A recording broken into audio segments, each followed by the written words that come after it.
Pelecehan anak terus mengalami peningkatan. Di bulan April ini saja setidaknya terdapat 3 kasus pelecehan anak. Ancaman hukuman maksimal 15 tahun penjara yang berlaku saat ini dianggap tidak lagi sesuai. Apalagi diketahui jarang sekali pelaku yang mendapat hukuman maksimal. Sebenarnya apa hukuman yang tepat untuk pelaku pelecehan anak dan mengapa tidak ada efek jera sehingga terus mengalami peningkatan? Untuk membahasnya telah hadir bersama kami Wakil Ketua Komisi Perlindungan Anak Indonesia Maria Advianti dan Kadif Humas Mabes Polri Irjen Pol Roni Sompi. Selamat siang Pak Roni dan juga Bu Maria. Saya ke Bu Maria. Bu Maria, ini kalau kita lihat dari tahun ke tahun ini selalu ada peningkatan. Ini memang selalu terjadi seperti itu atau seperti apa kalau dari data KPAI? Iya, KPAI sendiri tahun 2013 mendata berdasarkan pengaduan maupun juga pemantauan KPAI melalui berbagai sumber, ada 754 anak yang terlibat di dalam pornografi ataupun kekerasan seksual, baik di anak pelaku ataupun anak korbannya. Tapi kami dari perspektif perlindungan anak mendefinisikan bahwa anak pelaku pun sebetulnya dia anak korban. Jadi mereka menjadi korban kekerasan seksual dan pornografi karena sebuah sistem mungkin di negara kita yang memang belum optimal perlindungannya. Di triwulan 1 2014 ini Mbak Eliza, kami sudah mendata 193 anak terlibat dalam permasalahan yang sama. Artinya ketika kita agregatkan itu terjadi kenaikan sebesar 2,5% hanya dalam waktu sekitar 3 bulan ya. 2,5% adalah peningkatan dari... Kalau setahun mungkin bisa 10%.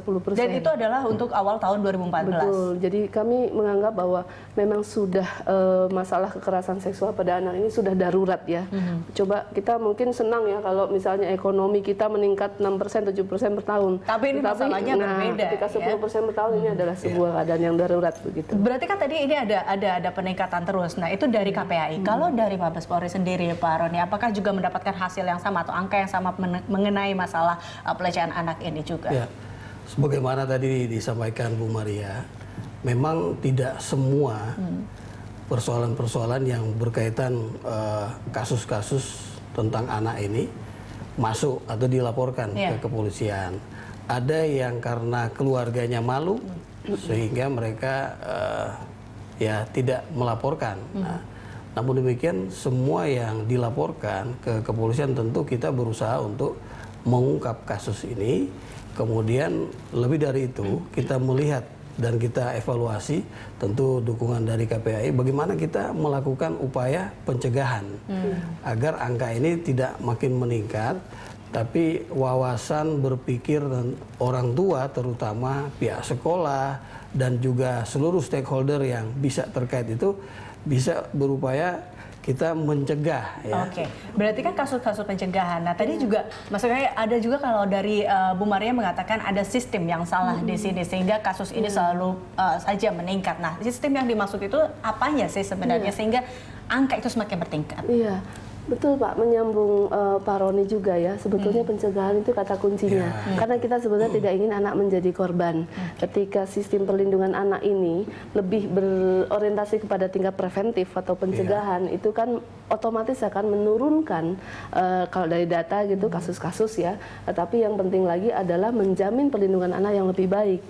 Ada satu yang menarik lagi penelitian BPS yang judulnya mungkin profil anak Indonesia ya, mengatakan bahwa anak di perkotaan sesungguhnya lebih rentan mengalami kekerasan atau tindak pidana, menjadi korban tindak pidana daripada pedesaan. Nah ini saya kira satu catatan yang penting bagi kita dan mungkin juga para penegak hukum bagaimana kita bisa melakukan pencegahan berdasarkan data yang kemudian kita bisa memprioritaskan. Ini kan biasanya kita masalah kita kan adalah keterbatasan informasi dan sumber daya kita semua begitu.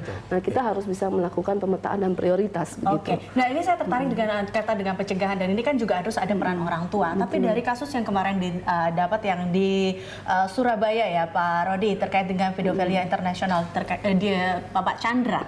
Nah tersangka Chandra ini dia mengaku sebagai dokter dan mengakses di lewat internet untuk mengirimkan foto-foto anak ini dan untuk mengecek kesehatan. Di sini kan pasti orang tua berperan untuk memberikan itu.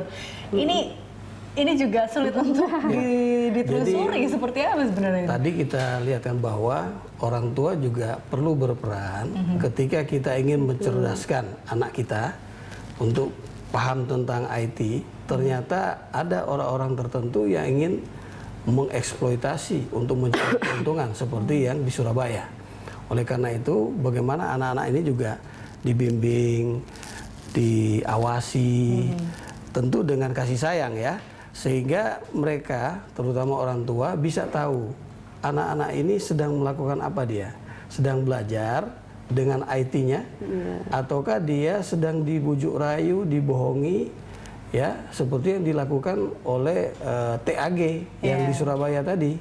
Nah ini kalau yang TAG ini bisa dapat dari mana Pak? Ini apa mereka muncul ada yang melapor ke Mabes atau seperti apa? Penanganan kasusnya memang berawal sudah ditangani oleh Polda Jawa Timur. Namun karena kita berusaha untuk memberikan asistensi, akhirnya kita membackup proses penyidikan kasus ini. Kita gunakan IT yang ada, dan ini kerjasama dengan orang tua yang jadi korban, Bu. Artinya orang tua ini aktif, dia memberikan informasi bagaimana yang mereka alami, dan hal ini bisa diungkap berkat kerjasama. Saya kira kalau KPAI bisa mendukung kegiatan ini, bagaimana kita mensosialisasikan kepada para orang tua agar lebih waspada, ya kan? Aparat penegak hukum biasanya kan kalau sudah terjadi baru kita muaranya. Nah, kita masuk ke hulu dulu ini. Bagaimana di hulu dari pendidikan, dari pemerintah daerah, orang tua, semua stakeholder baru termasuk untuk bekerja sama terkait ini ya. ya. Betul. Oke, baik Pak Rodi dan juga Bu Maria, kita akan lanjutkan perbincangan ini sesaat lagi. Pemirsa, kami akan kembali usai jeda berikut.